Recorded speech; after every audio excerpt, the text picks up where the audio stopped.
Hello everyone, welcome to Sharmit. In this session, we are going to discuss about another topic related to shell script. Mainly, we will see how we can retrieve the uh, exit status for the last executed command. Now, what is exit status? Exit status is just a code that shell script can return or we can retrieve from shell script, which will tell us about the status of the last executed command. So if you have studied the sqlrpgle part, then you can relate it with SQL state or SQL code, because that thing also we can use. You can relate with this exit status. Both things are used to identify the previous command status, right? Fine. So exit status can be used to verify whether your last executed command is executed successfully or not, or and if there was any kind of failure, then what was the failure. So all these things we can figure out with the help of exit status. Okay. Now my question is, let's say if you are running multiple commands from a shell script, then how you can identify like which shell script command got failed and what was the error. So again, in that scenario also you will use the exit status after each command in a shell script wherever it is needed, because sometime you might see that yes, this is the thing that will work perfectly, so in that case it is not needed. But when we are not sure that whether the command will get executed successfully or not, then in that case you can utilize the exit status. So I just gave you the basic definition for exit status. Now I'll show you some theoretical things that will clear you the entire concept, like what is exit status, why we use, what type of value it holds. Okay, so these are things we will discuss theoretically, and after theoretical discussion we will uh, perform some practical as well through the shell script. Okay, and we'll try a few scenarios, and at last we will see how to do uh, how to execute the same shell script through CL program. Clear? So let me go to the session B for the theoretical thing. Here you can see dollar question mark. This is the special variable, or you can say special parameter that we are going to use. Okay, and it will provide us the exit status information. So here you can see dollar question mark is a special variable in Unix and Linux like system, as we are doing here, that holds the exit status of the last command executed. Okay, so it holds the exit status of the last command executed.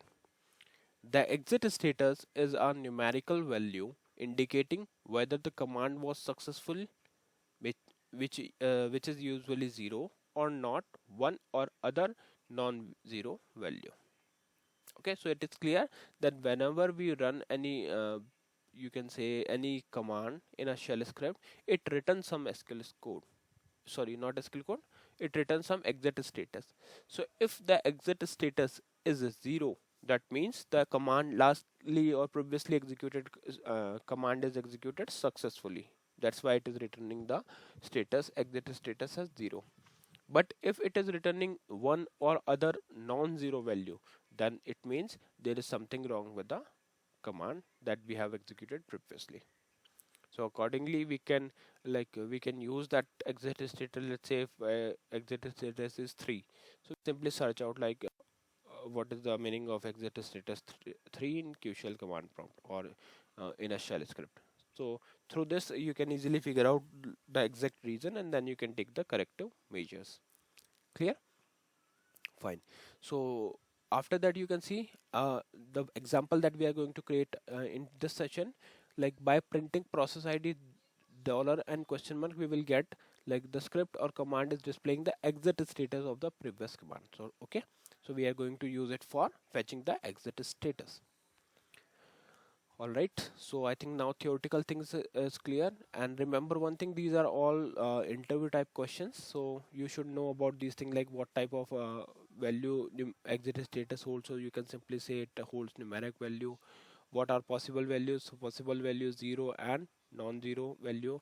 0 means the command is executed successfully, and non-zero value means the command, there is something wrong with the command. Okay, so you can note down these basic things, because command is quite simple. As I mentioned earlier also, command is not that hard, but the thing is that theoretical thing and the explanation. You should focus on the requirement, because when you are working for a project, in that situation, whenever you encounter with such kind of things, then you can easily utilize this uh, methods that I'm going to show you, that I'm showing you in these sessions. Okay, fine. So let's start with the practical thing. So for practical thing, firstly we will write here work lnk, which will open this work with object link screen. Here if I do page down, you will find that we have this directory which is Sharmit option 5, and this is the file which I have already made it as a executable script file. Okay, if you don't know how to make a script file executable, then you can check out the previous session, because in this series we have already discussed all these basic things, and for now we are just focusing on the script part, the shell script part which returns the exit status. So let me take option 2 here. Okay, let me remove these lines so that I can rewrite it and explain you again from the scratch. So at the moment you can see in the script we have only this multi-line comment which is showing exit status in shell script, which is the topic of our today's session. Now if I write here I10, it will add 10 blank line. Okay, so in order to print the exit status, what you can do, you can simply write echo, then double quotes, and here you can write exit status colon and then dollar and question mark. So this dollar and question mark will return the exit status of the last executed command. But here might be one question, like we are not executing any command prior to this, so what it will return? Let's see. We will run it and we will see what it will return. Okay, fine. So this is the simplest command. I think we are just using the special parameter in order to retrieve the uh, exit status. So I'm taking option F3 here for save and F3 again for exit. Now on session B, let me hide this thing. Yeah, so now we will write here qsh, which will open this Qshell command entry prompt, and here we will run the script by using the path. So slash home slash Sharmit slash tech Sharmit slash Sharmit dot sh on enter. So after enter you can see it returns the exit status as 0. Okay, and after that it returns dollar, that means command has been executed successfully. So this exit status 0 is indicating the, you can say, the code which proves that yes, the previous command was executed successfully. But in case if there is no previous command, then also it will return 0, because in, in that situation also there is no error, right? No issues are there, that's why it is returning 0. Clear?